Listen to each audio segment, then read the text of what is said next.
Hey everybody, Qroo here. Welcome to the second episode in the series Spanish Subjunctive Triggers. In this episode, I'll be showing you a Spanish subjunctive trigger that I personally use every single day. So, let's just jump right in there, okay? Our subjunctive triggers today will deal with verbs of desire, hope, influence, command, or request. A lot of Spanish verbs can fall into this category, but to avoid overwhelming you with long word lists of words you'll probably never use, I decided to narrow it down to 6 common verbs with the one I use the most right there on top. So we have querer, to want, esperar, to hope for. Esperar can also mean to wait for, but we're going to be using it in this context with the subjunctive as in to hope for. Desear, to desire. Preferir, to prefer. Recomendar, to recommend. And our last one, insistir en. You'll notice I listed that one with the preposition.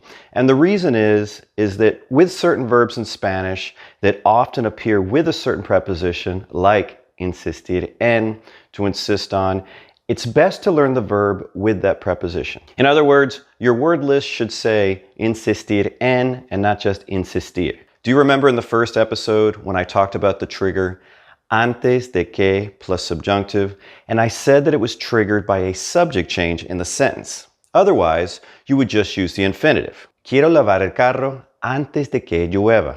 I want to wash the car before it rains. There's a subject change. Let's compare that to this one.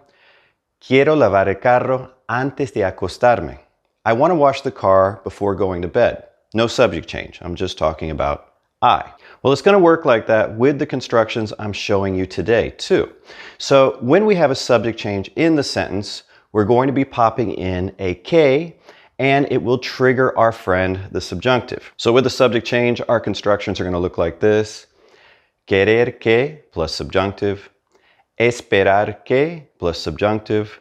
Desear que plus subjunctive. Preferir que plus subjunctive. Recomendar que plus subjunctive. And insistir en que plus subjunctive. You'll see that en is still in there.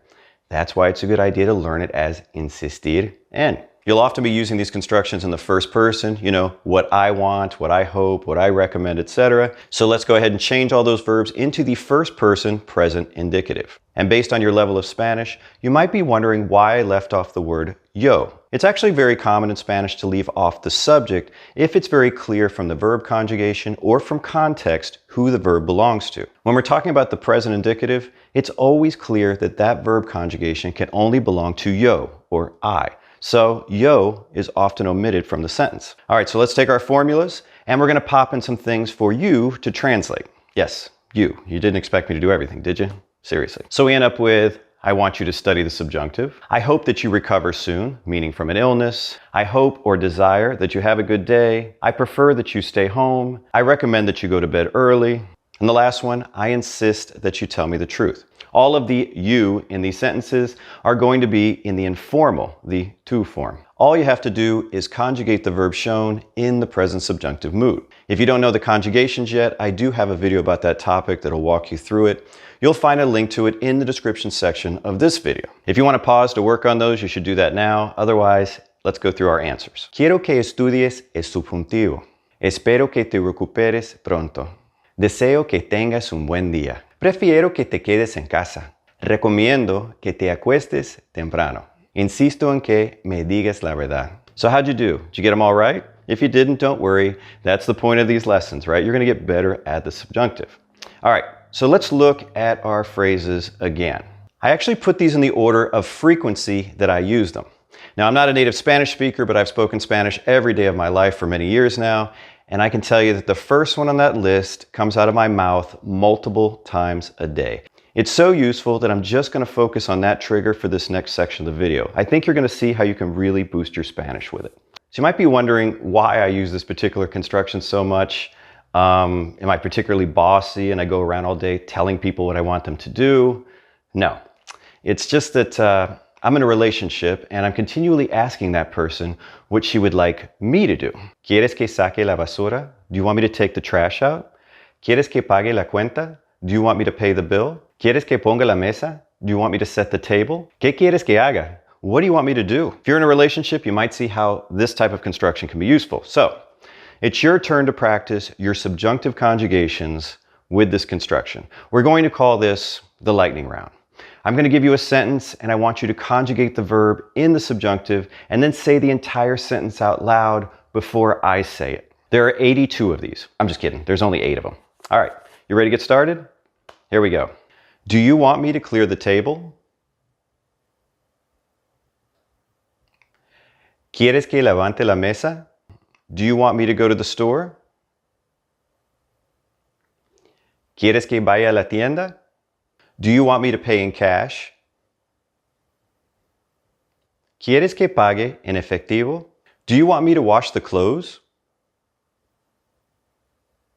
¿Quieres que lave la ropa? Do you want me to take you to the office? ¿Quieres que te lleve a la oficina? And that verb llevar, to take someone somewhere, really useful. Do you want me to bring you a blanket? ¿Quieres que te traiga una manta? Do you want me to help you set the table?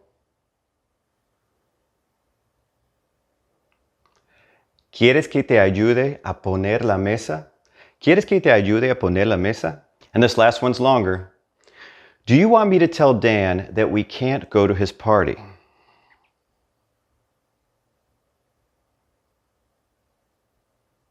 ¿Quieres que le diga a Dan que no podemos ir a su fiesta? Did you get all this right? If you did, you should give yourself a big pat on the back. There were a few irregular verbs in there to conjugate, so you are doing great. And if you didn't get them all, don't beat yourself up. You're going to get better at this as you work through the episodes. You're only going to get good at the subjunctive if you're actively using it. You don't get better at anything you don't practice or do. So I encourage you to make up your own sentences during the day using the constructions that I've shown you. Oh, and feel free to make them more complex by incorporating the trigger you learned in episode 1. Do you want me to take the trash out before it rains? ¿Quieres que saque la basura antes de que llueva? So you have indicative, subjunctive, subjunctive. No, but I want you to take out the trash before Maria arrives. No, pero quiero que saques la basura antes de que llegue Maria. So you see how you can use these phrases in conjunction with one another? You're just popping them together like train cars. All right. Well, I think that's it for today. So until next time, hasta luego.